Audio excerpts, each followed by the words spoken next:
Desde muy pequeña fui consciente de quién había sido mi bisabuelo, Juan Negrín López, el último presidente del Consejo de Ministros de la Segunda República Española. Me dolía escuchar cómo un hombre tan inteligente, noble y valiente había sufrido tanto por su país. Él estaba convencido de que resistiendo un poco más llegarían los aliados al rescate en la lucha contra la Alemania nazi y la Italia fascista. Resistir es vencer, decía.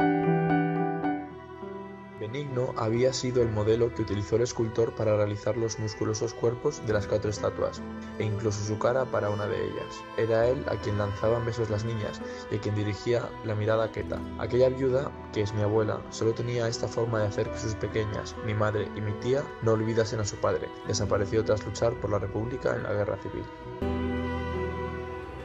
Mi tía nos contó que mi abuelo Francisco estuvo a punto de ser fusilado en la plaza de toros de Badajoz. Fue en 1939, al acabar la guerra. Un vecino lo delató por haber estado con los rojos y lo llevaron a la cárcel. Cuando esperaba su fusilamiento hubo un cambio de guardia y el que entró entonces era un hombre bueno que dejó ir a 4 o 5 y entre ellos estaba mi abuelo. El resto se quedaron.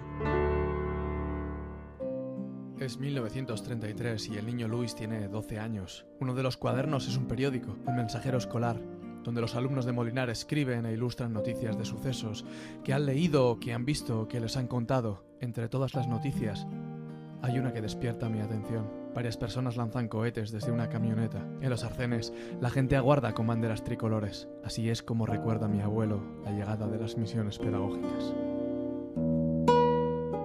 Con el estallido de la guerra, mi abuela abandonó los estudios. Nunca más pisó un aula, pero aprendió a leer.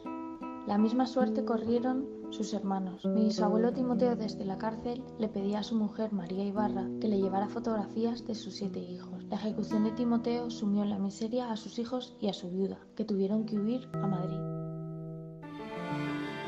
El padre de mi padre, mi abuelo paterno, fue un cobarde.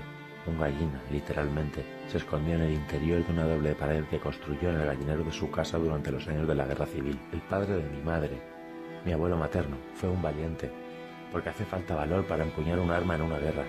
Militó en las filas nacionales y luchó en la batalla del Ebro. Si nos atenemos a la historia de España, la Guerra Civil la ganó el padre de mi madre, y también ganó otra guerra, la del relato, un gallito y un gallina, mis 2 familias. Escribo este artículo 3 semanas después del nacimiento de mi primer hijo Ézaro. En este preciso momento reflexiono no solamente sobre cómo se me transmitió la memoria histórica de la guerra civil, de la dictadura franquista y de sus horribles consecuencias, sino sobre mi deber desde esta maternidad incipiente e intencionalmente subversiva. Me rebelo ante la idea de que él tenga que crecer en tiempos de amnesia obligatoria.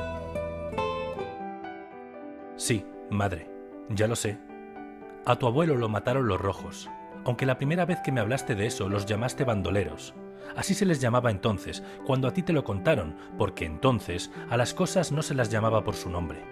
Costó muchos muertos, fusilados, encarcelados y torturados denominar gloriosa cruzada a una guerra contra la democracia, caudillo de España a un sanguinario dictador, o bandoleros a los guerrilleros antifranquistas que se echaron al monte huyendo de la represión.